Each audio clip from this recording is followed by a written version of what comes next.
আসসালামু আলাইকুম রহমতুল্লাহি ওয়া বারাকাতুহু। সম্মানিত দর্শক, স্মরণকালের ভয়াবহ ইমেজ সংকটে পড়েছে জামাত।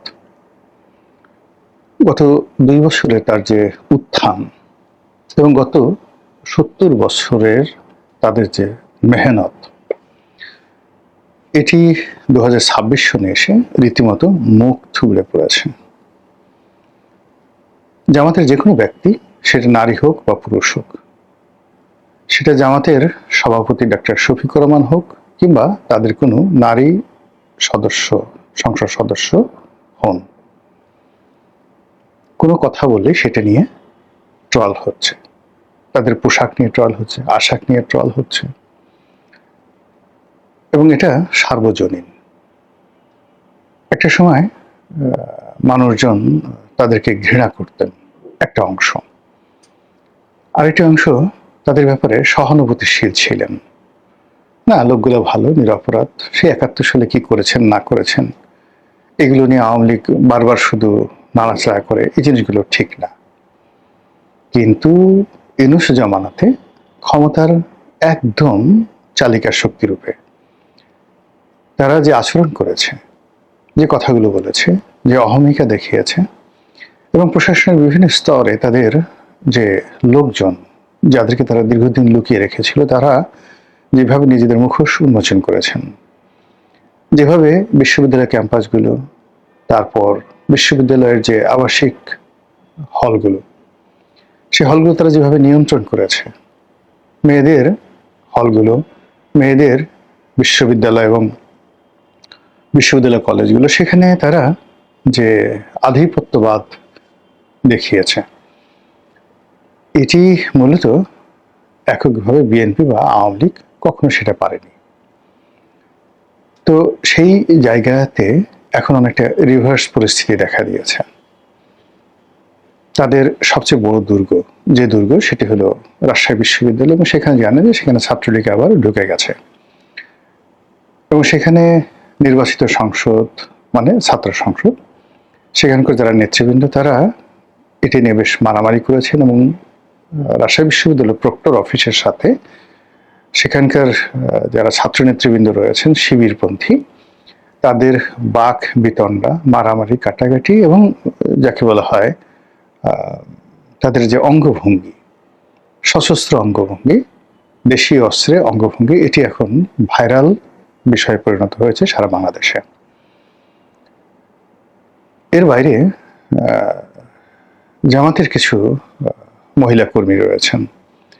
প্রথম দিকে দেখা গেল যে তাদের প্রজ্ঞা, মেধা, কথা বলার ধরন, জ্ঞান গরিমা, এগুলো নিয়ে অনেকে ইতিবাচক চিন্তা চেতনা করতেন, কিন্তু সাম্প্রতিক সময় দেখা যাচ্ছে যে এমন সব কথাবার্তা হচ্ছে, এমন সব ফটো কার্ড বের হচ্ছে, মানে যেগুলো আসলে খুব অসম্মানজনক। এবং জামাতের যারা নেত্রী রয়েছেন, নারী কর্মী রয়েছেন, তাদের জন্য আসলে এই মুহূর্তে শো অফ হওয়া, পাবলিক এর সঙ্গে কমিউনিকেশন করা বা দাওয়াতি কর্মকাণ্ড পরিচালনা করা, যেটা আগে তারা করতে পারতেন, এটি এখন আসলে সম্ভব হচ্ছে না। বিএনপির ক্ষেত্রে একই অবস্থা। বিএনপির এক নেতার সঙ্গে সেদিন কথা হলো, সংসদ সদস্য হয়েছেন। তো আমি জিজ্ঞাসা করলাম কেমন যাচ্ছে, তো সে বলল যে এখন আসলে যখন বিরোধী দলে ছিলাম তখন রাজনীতি করার যে আনন্দ ছিল, যে গ্রহণযোগ্যতা ছিল, পাবলিকের যে সহানুভূতি ছিল, সেটা নেই, না থাকার কারণে ওই সময়টা মিস করছি, আর বর্তমান সময় নিয়ে খুব আতঙ্কিত অনুভব করছি। এই যদি হয় বিএনপির অবস্থা, তাহলে জামাতের অবস্থা আরো কত খারাপ সেটা বোঝার চেষ্টা করুন। এরপরে যে ঘটনা, সেটা হলো জামাতের বেশ কয়েকজন সংসদ সদস্য, তাদের নারী কেলেঙ্কারি, এরপরে কয়েকজন সংসদ সদস্যর পারিবারিক ছেলে মেয়েদের ঔদ্ধত্যপূর্ণ আচরণ, অশালীন এবং অসভ্য জীবনযাপন, এগুলো ভাইরাল হচ্ছে সারা বাংলাদেশে। তারপর জামাতের যে যারা বক্তা রয়েছেন, তাদের বেশ কিছু বক্তব্য, কর্মকাণ্ড ইদানিংকালে এতটা, যাকে বলা হয় মানুষের বৃতৃষ্ণার কারণ হয়ে দেখা দিয়েছে, যে মানুষ যখন জান্নাতের টিকিটের কথা বলা হয়, সঙ্গে সঙ্গে অর্থাৎ শেখ কামালের ব্যাংক ডাকাতি বা বাকশাল বা ৭৪-এর দুর্ভিক্ষ যেভাবে আওয়ামী লীগকে বিপর্যস্ত করছে এখন পর্যন্ত, বা যেভাবে খাম্বা, হাওয়া ভবন, এই শব্দগুলো যেভাবে বিএনপিকে ভীষণ রকম যাকে বলে একটা নেতিবাচক অবস্থায় ফেলে দিয়েছে। জনাব তারেক রহমান সাহেব প্রাণান্ত চেষ্টা করছেন তার সেই খাম্বা উপাধি থেকে বের হয়ে আসার জন্য। নানা রকম মাধ্যম থেকে খাম্বা আসলে কারা, ওই সময় ব্যবসা কারা করেছে ইত্যাদি ইত্যাদি প্রচন্ড যাকে বলা হয় শক্তিমত্তা নিয়ে প্রচার করার চেষ্টা করছেন তিনি নির্দোষ এবং তিনি যে আসলে একজন ভদ্রলোকের সন্তান, হ্যাভিং এ ব্লু ব্লাড, বংশগতভাবে তিনি, তার মা, তার বাবা ভদ্র, কম কথা বলেন, মার্জিত, এই বিষয়গুলো এস্টাবলিশ করার জন্য একের পর এক ম্যাটিকুলাস ডিজাইন নিয়ে তার যে PR team, public relation team দিন রাত কাজ করে যাচ্ছেন। প্রতিদিনই একটা না একটা ঘটনা ঘটছে বা ঘটানো হচ্ছে, আমরা বলতে পারি না। যেমন দেখা গেল প্রধানমন্ত্রীর গাড়ির সামনে একজন লোক পড়ে গেল, একটা মহিলার সামনে চলে এলো, উনি গাড়ি থেকে নামলেন, তার সঙ্গে কথা বললেন, মিডিয়াতে খবর। প্রধানমন্ত্রী নতুন করে অনুষ্ঠানে গেলেন, মেয়েরা সেখানে দৌড় দিল, একটা মেয়ে সেই দৌড়ের মধ্যে থেকে এসে প্রধানমন্ত্রীর সামনে এসে দাঁড়িয়ে গেল। এটি কি সাজানো? ওই মেয়েটা এত কিছুর মধ্যে সে আলাদা, সে কি করে সাহস পেল? এরকম ঘটনা তো কখনো অতীতে ঘটেনি, এমনকি তার বাবার জীবনে এরকম ঘটনা ঘটেনি। এটাগুলি কি নাটক না বাস্তব, নাকি ওই মেয়েটা আসলেই? এরকম অনেক কিছু ঘটছে, কিন্তু বিএনপির পক্ষে যেভাবে প্রচারণা চালানো হচ্ছে, তিনি মেয়েটাকে দেখে দাঁড়িয়ে গেলেন, মাথায় হাত বুলালেন। মেয়েটা ঠিক অনেকটা দৃঢ়তা নিয়ে, একেবারে কিশোরী মেয়ে, পিছনে হাত বেঁধে পিএম এর সামনে সিনা উঁচু করে দাঁড়িয়েলেন। যেহেতু প্রধানমন্ত্রী দাঁড়িয়েছেন মেয়েটার জন্য, তার সাঙ্গ পাঙ্গ যারা আছেন, আমির উমরা, তারা সবাই দাঁড়ালেন এবং সবাই বললেন যে দেখো দেখো দেখো ভদ্রতা কাকে বলে। এই ভদ্রতা শুধুমাত্র জিয়া পরিবারের সঙ্গেই সম্ভব। কিন্তু এই কাজগুলো করে তাকে মহামানব বানানোর চেষ্টা করা হচ্ছে প্রতিদিন, এরকম আমি অসংখ্য ঘটনা এভরিডে ঘটছে। কিন্তু কোনো অবস্থাতেই ইমেজের ক্ষেত্রে তিনি এখনো পর্যন্ত মানুষের সম্মান মর্যাদার যে জায়গাটি, সেই জায়গাটি অর্জন করতে পারেননি। তার সঙ্গে যখন ভদ্রলোকের দেখা সাক্ষাৎ হচ্ছে, তার সঙ্গে যখন শিক্ষিত লোকের দেখা সাক্ষাৎ হচ্ছে, ক্ষমতাধর লোকদের দেখা সাক্ষাৎ হচ্ছে, সেখানে আপনি তাদের বডি ল্যাঙ্গুয়েজ দেখলে বুঝবেন যে প্রধানমন্ত্রীকে তারা কতটুকু সম্মান করেন বা সমীহ করেন। আমি মেনশন করলাম না কোনো কিছু, আপনারা শুধু দেখে নেন। মানে ওইগুলো ঘটনা না, ঘটনা হলো তার সঙ্গে যখন সেনাপ্রধানে দেখা হচ্ছে, ক্যাবিনেট সচিবের দেখা হচ্ছে, তার সঙ্গে যখন দেশের কোনো বরেণ্য ব্যক্তির দেখা হচ্ছে, তখন এই দুয়ের মধ্যে প্রধানমন্ত্রীকে কেন্দ্র করে অপর পক্ষের যে আনুগত্য, ভালোবাসা, শ্রদ্ধা, নিবেদন, এই জিনিসগুলো কেমন হচ্ছে। সংবাদপত্র জগতের যে সকল সিনিয়র সাংবাদিক আছেন, তারা তার সঙ্গে দেখা করছেন। এর মধ্যে দুটো গ্রুপ হয়ে গেছে।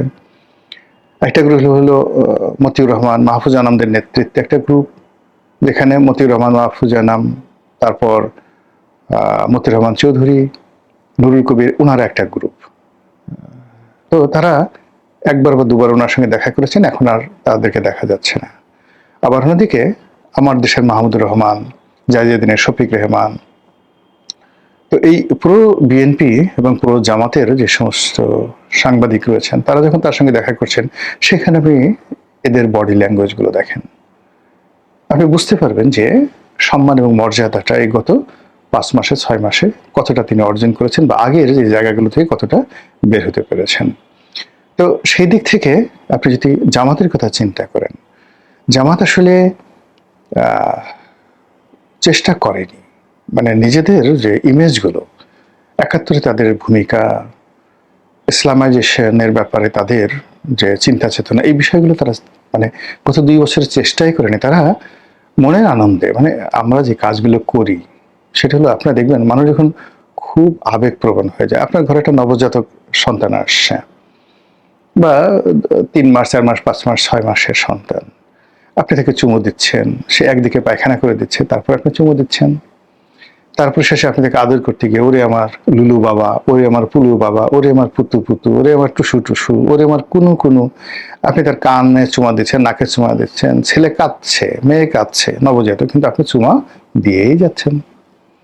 তো এইরকম জামাত যখন ক্ষমতায় এলো, তারা মনে আনন্দে শুধু চুমা দিতেই থাকলো। বলে এখন যদি বলা হয় কোন একটা ব্যক্তির নামে সুম্মা, বলেন তো কার নাম আসে বাংলাদেশে? আর কিছু লাগবে না, কিয়ামত পর্যন্ত আপনি এই নাম আর রাখতে পারবেন না। কিংবা সাতক্ষীরার যে এমপি 17 বছর মেয়ের সাথে সে যেভাবে হোটেলে তিনি ধরা খেয়েছেন, এই দৃশ্য আপনি কিয়ামত পর্যন্ত দূর করতে পারবেন না। আবার ওই যে জান্নাতের টিকিট, এটা নিয়ে যে ন্যারেটিভ তৈরি হয়েছে, সেই দিক থেকে আপনি কোনো অবস্থাতেই এই বদনামগুলো আপনি দূর করতে পারবেন। এর বাইরে জামাতের A team, B team, C team, এখন জামাতের সাথে যারা আছে, সেটা এনসিপির যারা লোকজন আছে, তাদেরকে সবাই বলছে এরা জামাতের লোক। এবি পার্টির যারা লোক আছেন তাদের সবাইকেই বলছে এরা জামাতের বি টিম বা সি টিম। এরপরে অন্যান্য মানে আরো নতুন নতুন মুখ, অদ্ভুত অদ্ভুত চেহারা, অভিব্যক্তি, কথাবার্তা, যেগুলো জামাতের দীর্ঘদিনের যে পরিবেশ পরিস্থিতি সেগুলোর সঙ্গে যায় না। এখন জামাত বলতেই তাদের মধ্যে মানে রুহানি আমির হিসেবে বা রুহানি প্রধান হিসেবে পিনাকি ভট্টাচার্যের নাম চলে আসে। জামাতের সবচেয়ে প্রভাবশালী যাকে বলা হয় সেনাপতি, কমান্ডার ইন চিফ বা মার্শাল, আপনি যদি ধরেন তাহলে ইল্লু, ইল্লু চলে আসে। ইল্লু মিন্স জামাতের প্রধান সেনাপতি, এবং জামাতকে বলতে গেলে ইল্লুই বাঁচিয়ে রেখেছে, এরকম একটা ভাবসাব। তারপর ইল্লুর যারা ভাই ব্রাদার আছেন, কেউ হয়তো ব্যারিস্টার পদবী, কেউ হয়তো বিভিন্ন পদ পদবীতে আছেন, এদের পোশাক আশাক কথাবার্তা মানে আমাদের সমাজ খায় না। বাঙালির মানে এই সমাজে মানে জামাত সামনের দিকে এরকম তো 10-12 জন এই প্রজন্মের যাদের বয়স 50-এর নিচে, সেরকম ইল্লু বিল্লুদেরকে তারা নিয়ে এসছে। এদেরকে আমাদের সমাজের যারা খেটে খাওয়া মানুষ, রিক্সাওয়ালা, মোটে, মজুর, নাপিত, ধোপা, মেথর, আপনি যদি এদের সাথেও মানে এদেরকে বসিয়ে দেন, ওই লোকগুলো মুখ ফিরে চলে যাবে যে এদের সাথে বসা যায় না, এদের সাথে কথা বলা যায় না, এরা বেয়াদব, এরা অপদার্থ, এরা চরিত্রহীন, এরকম একটা ন্যারেটিভ তৈরি হয়ে গেছে। আর ঠিক সেই সময়টাতে দেশে কার্যত এই মুহূর্তে জামাত একেবারে বন্ধুহীন। আপনি এনসিপির বেশিরভাগ লোক মানে যারা এনসিপিকে অর্গানাইজ করেছে, এখন সেই এনসিপিটা মূলত এখানে কেউ বলছে, এখন এদের মধ্যে দেখুন যে এক গ্রুপ বলা হচ্ছে যারা আওয়ামী লীগের গুপ্ত, স্পষ্টই নাহিদ এবং সার্জিসকে, নাহিদ না মানে এখানে হাসনাত আবদুল্লাহ এবং সার্জিসকে আওয়ামী লীগের গুপ্ত বলা হচ্ছে, নাহিদকে বলা হচ্ছে শিবিরের গুপ্ত, মাহফুজকে বলা হচ্ছে হিজবুত তাহরিরের লোক। তো এইভাবে এনসিপি এটা মাল্টি যাকে বলা হয় শঙ্কর প্রজাতির একটা দলে পরিণত হয়েছে, এবং সেই দলটিকে যখন জামাত ওন করেছে, জামাতের আসলে ক্ষতি হয়েছে, আবার এনসিপিরও কিন্তু ক্ষতি হয়েছে। ফলে এটা আগামীতে তাদের জন্য একটা আযাব এবং গজবের কারণ হয়ে দেখা দেবে দুটো দলের জন্য। আবার এই নির্বাচনে জামাত থেকে বের হয়ে এসে এই যে এবি পার্টি যখন গঠিত হলো, প্রথম দিকে তাদের একটা স্বতন্ত্র বৈশিষ্ট্য ছিল, কিন্তু গত নির্বাচনে জামাতের সাথে ঐক্যবদ্ধ হওয়ার ফলে জামাতের যে উপকার হয়েছে বা এবি পার্টির উপকার হয়েছে কেউ বলতে পারবে না, নো ওয়ান। কিন্তু এই দুটো সংগঠনে কিন্তু 12টা বেজে গেছে।